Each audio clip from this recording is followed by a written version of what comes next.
Tere tulemast hommikupalusele. Täna hommikupalusel mul on abipolitseinik Naatan Holman.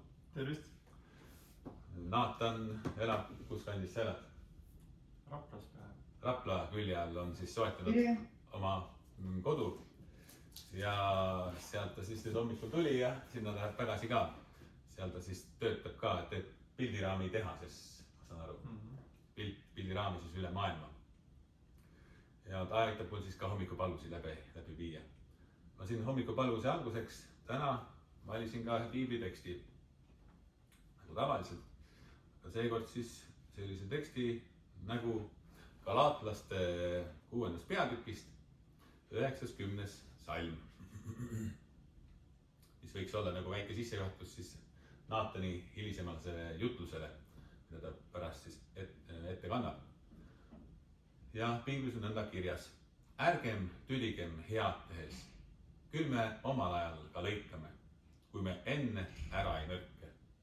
Nii siis, kuni meil on veel aega, tehkem head kõikidele, eriti aga usukaaslastele. Head teha tasub alati, sest see teeb meie enda ümbritsevat keskkonda paremaks ja teeb teisi inimesi ka rõõmsamaks ning sellel on ka nakkav mõju. See tuleb ringiga ka tagasi. Aga teisest küljest saame teha head oma suutlikkust ja võimekust mööda. Mäletan, mulle meenus oli vist aasta, umbes 2014. Ma olin üksik noormees, ei olnud veel abielus, oli vaba, käisin tööl, arvan, et kiirabis tolle hetkel töötasin ja toimetasin koguduses ka kaasa. Olin üks koguduse noortest nagu ja võtsin sellise hoiaku, et aitan seal, kus abi vajatakse või abi küsitakse. Ja kui kuskil näen, et keegi abi vajab, siis ma aitan. Ja ikka nägin tee ääres, keegi auto seisis, pidasin kinni, läksin, küsisin, kas on abi vaja. Siis minuga ikka võeti ühendust, Priidu, kuna ma olin üksik mees, mul nagu aega oli ka ja mul oli auto ja siis ikka sageli tuli ette, et küsiti, kas sa saaks mind sinna viia või aidata mind selle transpordiga. Ja siis veel mõnikord võib-olla küsiti raha ja ikka aitasin. Ja ühel hetkel tundsin, et ma olen nii väsinud, et ma vajan puhkust või välja magamist. Ja mul kodu oli tolle hetkel, praegu on veel alles välja üüritud Pismari ja Tehnika tänava nurgal. Seal on raudtee, Tehnika tänavat läheb raudtee ja mul see katusekorter. Tundsin, et ma ei puhka välja, et see raudtee rongimüra ei lase ka nagu puhata korralikult. Mõtlesin, et lähen õe juurde. Õde elab Pärnu metsas, 30 kilti Pärnust. Et seal metsas ikka saab magada. Ja seal läksin siis, panin telgi püsti hoovi. Hommikul 5 paiku päike juba paistis. Telgis läks palavaks, koer hakkas haukuma. Ja tundsin, et seal ei saa ka puhata. Aga läks aeg edasi. Siis küll ma ikka sain ka mingi moment ennast välja magada. Ja tuli jõud tagasi ja energia tagasi ja siis sain ikka inimesi edaspidi ka aidata, aga siis ikka suutlikkust mööda, oma jõudu mööda. Et oleks ressurssi ikka ka edasi panustada. Nii olgu meil siis ka tarkust, kuidas head teha, et me ennast väga ka ära ei kurnaks. Siit edasi laulame 2 laulu. Esimene laul, Minu kodu on sealt üleval.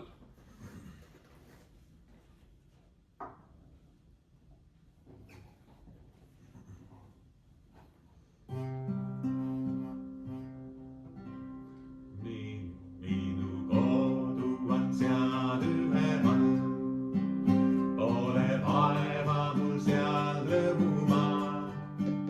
Taevast pühade kooride laul annab talle kiitus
laul, mis laulis siis meie taevasest kodust, kui me ühel korral siit ilmast lahkume, siis on meil issandale Jeesusele elades ka võimalik saada taevasse kuningriiki, seal rahus elada edasi, siis uues ihus. Ja teiseks lauluks on siin meil ainult päev, see lohutus, mis mulle.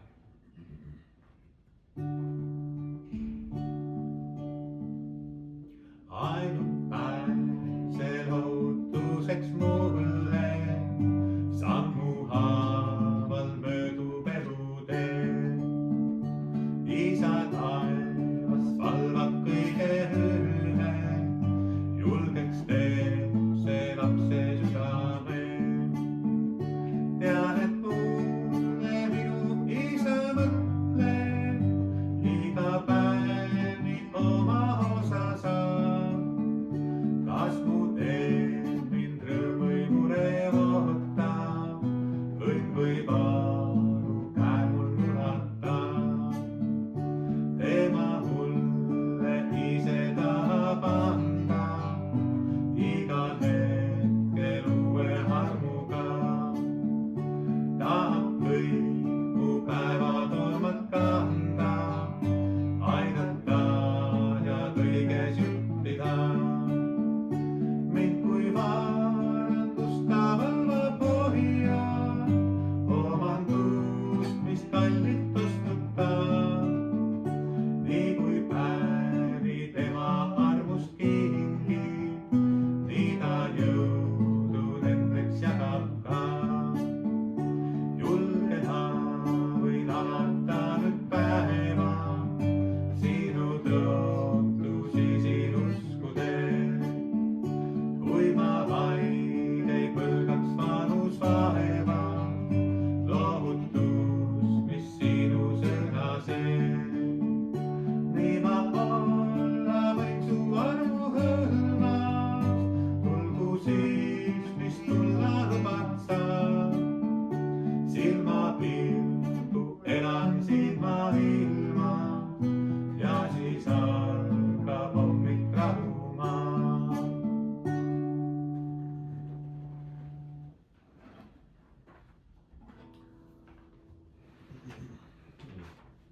Laulu viimased sõnad. Silmapilgu elan silma ilmas ja siis algab hommik rahumaal. Et see elu siin maailmas on kui silmapilk, see on nii lühike aeg. 60, 70, 80, 90 aastat, kuidas kellegi, mõnel lühemalt, mõnel pikemalt. Aga nagu eelmine laul laulis, mu kodu on seal üleval, siis siin olidki laulu viimased sõnad ka. Ja siis algab hommik rahumaal. Et ühe hetkel, kui me siit ilmast lahkume, siis see rahumaa, taevane maa on ootamas. Läheme edasi ja Naatan jagab nüüd sõna, jääme kuulama. Ja tänaseks hommikuks olen valinud ühe loo, mille pealkiri on Headus on nakkav. Siis tuleme natuke maa peale tagasi, enne kui päris ülesse oma mõtetes läheme. Aga lugu on järgnev. Tee ääres asuva autojuhtide kohviku müügiakna ette sõitis vanem auto. Roolis olev vanem naisterahvas oli juba aastaid tavatsenud siin just kohvipeatust teha ja tänagi tellis ta tavalise kohvi. Müüjaga juttu ajades märkas ta, et tema taga järjekorras ootab veel üks auto. Naine oli heas tujus ja ütles, et maksab ka järgmise kliendi kohvi eest. Müüja kehitas õlgu, arvates, et tegemist on tuttavatega. Kui naine järgmisel päeval tavapäraselt kohviku juurde peatuma jäi, teatas müüja, et eile juhtus väike eksitus. Mees, kes teie järel sõitis, tegelikult ei tundnudki teid. Naine vastas, et see pidigi nii olema. Müüja jutustas nüüd, mis oli eelmisel päeval juhtunud. Ma ütlesin sellele mehele, et teie maksite tema kohvi eest. Tema soovis siis maksta järgmise kliendi kohvi eest. Järgmisele autole ütlesin samuti, et tema kohvi eest on juba makstud. Aga tema soovis maksta järgmise eest. Ja nii toimus see palju kordi. Ma olin lihtsalt rabatud. Headus on nakkav. Kui teil õnnestub tekitada headuse kett või saada kas või üheks lüliks sellest, muutub tükk maailm paremaks. Milline on sinu hea tegemise motiiv? kas sina teed head selleks, et olla nähtav, saada tänu ja tunnustust? Loos olev naine ei tundnud isegi inimest, kelle eest ta maksis või kellele ta head tegi. Ta lihtsalt tegi ühe väikese heateo. Kuid sellest ühest heateost sai alguse ahel. Inimene inimese järel otsustas teha sama. Üks tass kohvi muutus terveks headuse ketiks. See lugu tuletab meile ka tänapäeval meelde, et headus ei jää kunagi ainult ühe inimese juurde. Headusel on üks eriline omadus, see levib edasi. Jeesus ütles oma mäejutluses, mis on Matteuse 5. peatükis kirja pandud, et nõnda paistku teiegi valgus inimestele, et nad teie häid tegusid nähes ülistaksid teie isa, kes on taevas. Jeesus võrdleb siin usklikku inimest valgusega. Valgus ei tee lärmi, ta lihtsalt paistab. Samamoodi kristlane ei pea alati pidama pikki jutlusi. Mõnikord piisab sellest, kui ainult teha üks heategu ja see räägib rohkem kui 100 sõna. Selles loos naine ei pidanud kellelegi midagi seletama, miks ta nii tegi. Ta lihtsalt tegi head. Ja tema tegu pani ka teised samamoodi käituma. Sageli arvame, et maailma muutumiseks peab tegema midagi väga suurt. Kuid Jumala riigis algavad suured muutused sageli väikestest asjadest. Üks julgustav sõna, üks telefonikõne, üks andestus, üks ootamatu heategu. Apostel Paulus julgustab meid sõnadega, et ärgem tüdigem head tehes, et küll me omal ajal ka lõikame, nii nagu Priido ennist luges. Ja Paulus mõistab, et vahel võib headuse tegemine tunduda nagu selline mõttetu või nii nagu Priido loos siis väsitav, kurnav. Me alati ei näe tulemusi. Me ei tea, kas meie abi midagi ka päriselt muudab. Ka see naine seal loos ei teadnud tegelikult, mis sedasi saab. Ta lihtsalt maksis ühe kohvi eest. Aga Jumal näeb kaugemale kui meie. Tema võib kasutada meie väikest tegu viisil, mida me ei oska ettegi kujutada. Me sageli külvame seemneid, kui ei näe saaki. Ometi Jumal võib panna nendest seemnetest kasvama midagi palju suuremat. Piiblis on veel üks oluline põhimõte. Jeesus ütleb Luuka evangeeliumis, andke ja teile antakse. Ja seda salmi mõistetakse mõnikord ainult nagu materiaalse õnnistusena. Kuid Jeesuse mõte tegelikult seal on palju laiem. Et kui inimene elab heldelt, armastavalt, avatud südamega, loob ta enda ümber tegelikult keskkonna, kus ka teised inimesed hakkavad samamoodi käituma. Headus sünnitab headust. Armastus loob armastust. Andestus loob andestust. See ei tähenda, et kõik inimesed alati hästi reageerivad, kuid väga sageli puudutab see siiras headus inimese südant. Ja nagu ikkagi tuleme selle loo juurde tagasi, siis siin me näeme tegelikult midagi, mis on Jumala enda olemuse sarnane. Meie ei olnud need, kes tegid esimese sammu Jumala poole. Jumal tegi esimese sammu meie poole. Piibel ütleb, et meie armastame, sest tema on meid enne armastanud. Nagu selles looski maksis keegi teine, eelmine klient, kohvi eest enne, kui järgmine inimene ise midagi üldse teha jõudis. Samamoodi on Jumal meid enne õnnistanud, armastanud, meid enne päästnud, kui meie suutsime talle üldse midagi vastu anda. Kristlik elu seega ei hakka käsust teha head. Kristlik elu algab kogemusest, et Jumal on olnud hea ka meie vastu. Ja kui inimene mõistab seda, kui palju ta ise on armu saanud, hakkab ta seda armu ka edasi andma ja jagama. Võib-olla selle loo kõige ilusam koht on see, et tegelikult mitte keegi ei teadnud, kui pikaks see headusahel kujuneb. Iga inimene nägi ainult seda järgmist lüli. Ja nii on ka meie elus. Jumal ei kutsu meid muutma kogu maailma korraga. Ta kutsub meid olema ustavad selles järgmises väikeses võimaluses. Täna võib selleks olla üks julgustav sõnum. Homme võib olla näiteks selle abi vajava inimese märkamine.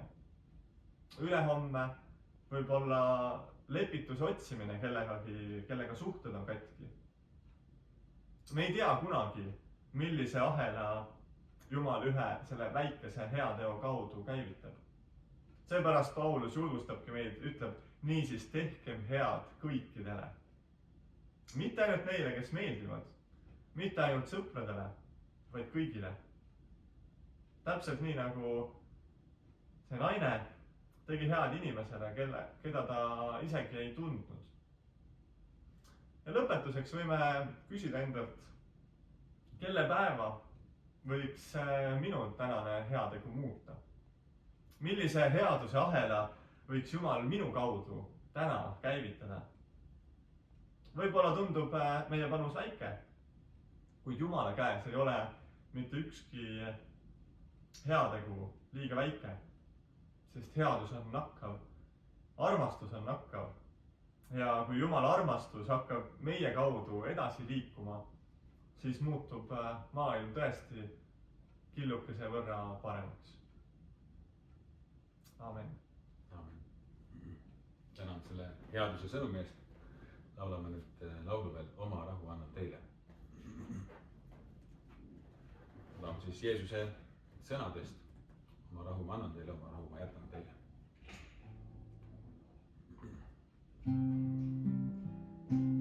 Oma rahu annan teile, oma rahu jätan ma.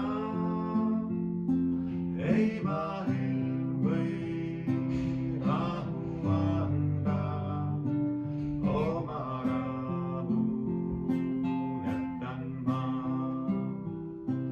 Oma rahu annan teile, oma rahu jätan ma. Ei vahel või rahu anda, oma rahu jätan ma.